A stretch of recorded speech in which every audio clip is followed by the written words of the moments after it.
Hi everyone, Daljeet Peterson here from astrolab21.com. In this video, we're going to talk about Capricorn season 2020. And we're about to close out this unprecedented year with a grand finale. Well, more precisely, a grand conjunction. And we'll get to more of that in a bit. But first, Capricorn season will begin on December 21st as the sun moves out of Sagittarius and into Capricorn, which always marks the winter solstice. It's the shortest day and the longest night of the year, and it officially marks the shift from fall into winter. And this is normally an annual event of some significance because, the solstices and the equinoxes always mark important transition points in our yearly cycle. They indicate the start of a new season. And for this reason, they always begin with one of the four cardinal signs, the signs that indicate new beginnings and fresh starts and new calls to action. And of course, Capricorn is no exception, it being the cardinal earth sign, which is part of what gives it its reputation for being the hardest working, most disciplined, and practical sign of the zodiac.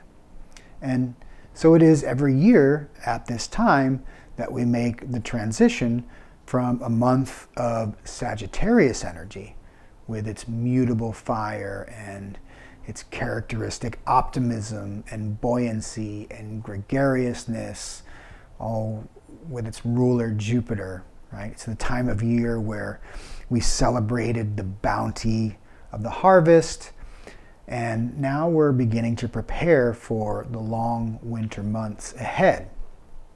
And so Capricorn is the energy that prepares us for winter. We instinctively begin to start to conserve our energy, to conserve our resources, and to prepare for the limits and restrictions of the coldest and darkest days of the year.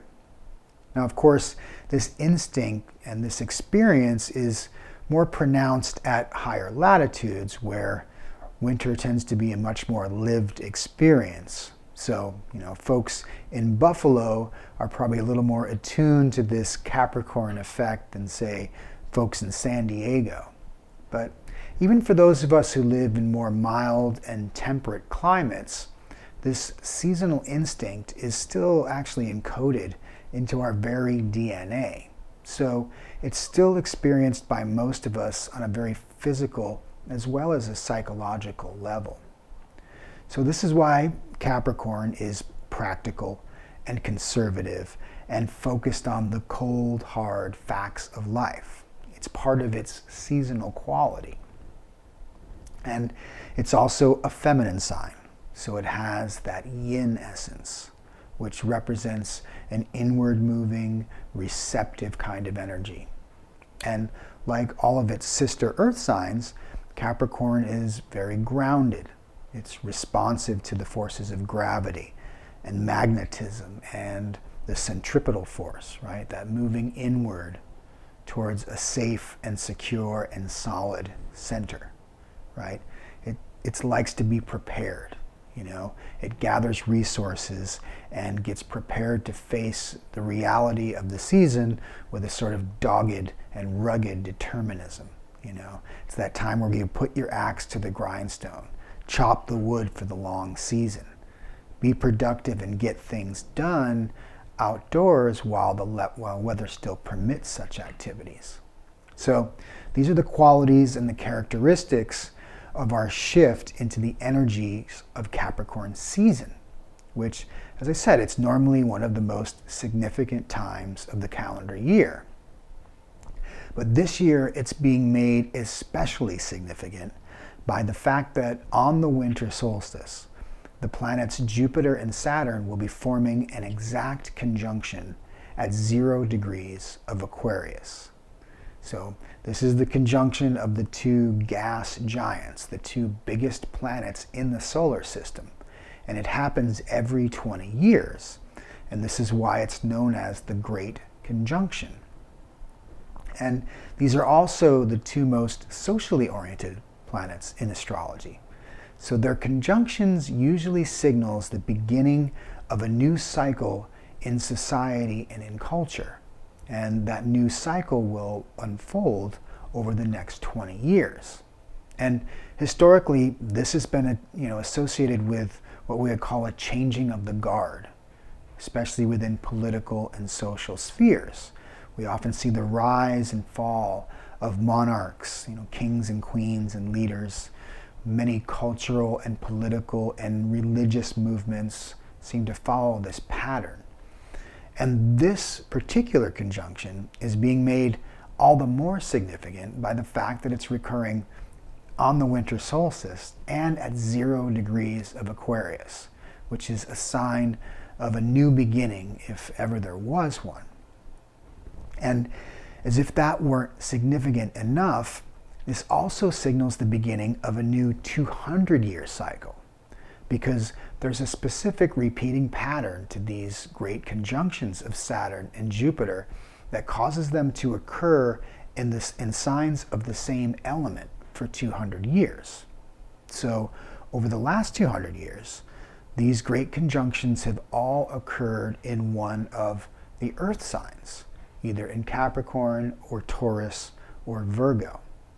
But now with this year's great conjunction at 0 degrees of Aquarius, we are beginning a brand new cycle where these conjunctions will occur exclusively in air signs for the next 20 years. Every 20 years, I should say, for the next 200 years. So they'll be occurring first in Aquarius, then in Gemini, and in Libra, and will keep repeating for 200 years. And this is what is known in astrology as the Great Mutation, this shift from one element to another, and the end of one 200-year cycle and the beginning of another. So this is a really big deal. And it's happening on the winter solstice, December 21st of 2020. Now, I recently did an entire video on the topic of this great conjunction of 2020, and I highly recommend you check it out. I'll put a link to it above here and also add it in the description below. And in that video, I take a really deep dive into the immense social and political and cultural ramifications of this major shift that is beginning at this time. And it really requires more of a long view perspective because it implies changes that will begin to occur over the next 5 to 10 years. It really is this major inflection point in our history. But this energy shift is about to begin for all of us in a very personal and immediate way during this Capricorn season. And it serves as a kind of punctuation mark at the end of this historic and unprecedented year of 2020. And in some ways, we can look at it as our reward of sorts for patiently enduring and surviving, and in some cases even thriving, during the difficulties and challenges of this crazy, intense year. It's as if finally we are getting some good news, right? There's this glimmer of hope. There's something that we can look forward to. And in many ways, it'll be an indication that we have started to turn a corner. And hopefully it will give us all an occasion to sort of pause and reflect on what this year has really meant to us all. You know, what have been the lessons? What have been the takeaways? How has this year forced us to reconsider how we are living our lives? You know, what have we learned matters most? What have we discovered is of true value? These are all really appropriate questions to be asking of ourselves during this Capricorn season, especially this year. So let's all kind of take an inventory and assess our personal situation from our most rational and practical perspective, right? That's Capricorn. And really look at how we've been called or challenged to restructure our lives and to readjust our attitudes and our perspectives on life. How have we met those challenges? And, where might we still have some work left to do? How can we be more self-sufficient? How can we achieve a higher level of self-mastery? These are always the best ways to approach each and every Capricorn season, but it's even more applicable, I think, during this year in particular. Because in many ways, this entire year has been a very Capricorn year. And this is due to the fact that for all of 2020, both Jupiter and Saturn were conjunct Pluto in the sign of Capricorn, which is what really gave this year such a heavy and significant and sort of monumental tone. All of the characteristics of difficulty and challenge and limit and restriction and loss and suffering and setback. We had all of them in spades this year. But Capricorn is the sign of, whatever doesn't kill you makes you stronger. And I think we are all indeed much stronger for having lived through and endured the crisis of this pandemic. It has been a real trial. It has been a crucible of sorts. And by rising to meet these challenges, we are now prepared for the creation of something new. So, in keeping with our year-end traditions, because Capricorn season always contains within it the new year, that time where we reflect on and say goodbye to the year that was, and we make our resolutions for the new year to come. And really the whole idea of resolutions, to have resolve, is a very Capricorn quality.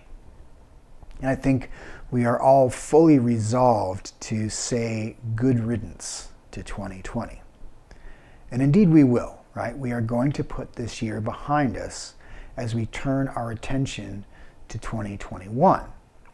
And I can say that from an astrological perspective, while it won't be an easy year by any measure, it'll be nothing like what we've had to endure in 2020. There are a few significant transits that we'll have to manage and negotiate throughout 2021. And in my next video, I'm going to be doing a special preview of the astrological themes for the coming year. But suffice it to say, there's some relief coming our way. And I think that by next spring, we should all be moving into an entirely new phase of our lives. And it's made all the more poignant by the experiences and the lessons that we've learned during this great Capricorn challenge of 2020.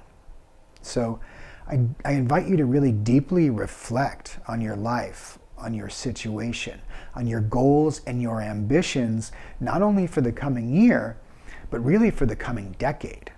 Because, in 2021, I think we're going to hit a reset button in a lot of ways, both on personal and collective levels.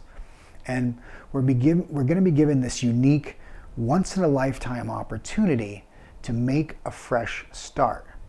We're going to be witnessing an incredible shift in energy in the months and years to come, and you're going to see many among us start to launch out in new directions. We're going to find the motivation and the courage and the wherewithal, the resources, to live out our best and most fulfilling lives. One of our most precious gifts during our time on Earth is the gift of our time and our energy. So how do we want to spend our time? How do we want to spend our energy? What are the jobs and the roles and the activities and the projects that are most worthy of our most sincere efforts? What are the big dreams and aspirations that we have? What have we always wanted to try that never seemed possible? Because the energy of this alignment, the power of this great conjunction, is fully in support of our effort to align ourselves with a higher mission and a higher sense of purpose. We are being invited to create and to live much more meaningful lives. Our old paradigms, our old habits, our old ways, these are ready to be shed, like a snake that sheds its skin, right? In biology, that's called molting. And so this is a time, and as I said, it's very unique, once in a lifetime opportunity for us to undergo our own process of molting, to shed any skin that no longer serves us or that really never represented who we truly are on the inside. So this is going to be a really interesting time in all of our lives.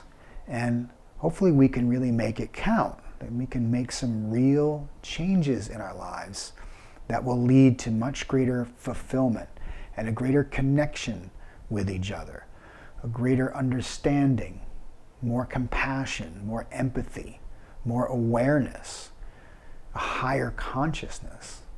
You know, this is where we are all evolving towards together. And I think when the fog of this pandemic is lifted, we're going to sense that there's a new spirit in the air, and it will be contagious. And we will replace the fear of spreading the coronavirus with the hope of spreading the message of change. Now, it won't be easy, and it might get uncomfortable and a little messy at times, but if we're all there for each other, if we all show up as our best selves, then we all have an opportunity to level up together. Because, you know, real talk, this is some next level shit that we are really moving into. And to me, the true value of astrology is that it gives us this perspective. It allows us to see the bigger picture, to witness the cycles that are unfolding, and to learn to flow with that energy, to move in harmony and in synchronicity with these cosmic rhythms every day, every week, every month, every year, every cycle. Right? We all came here for a reason, and we're all being afforded an opportunity to live a life of purpose. So let's take advantage of it. Let's all resolve to level up in 2021. Sound good? All right. As always, I'm grateful for your time and your attention and your interest. I want to wish everyone a safe and happy holiday season and a happy and prosperous new year, and look forward to seeing you all in 2021. Until then, Sat Nam, everyone.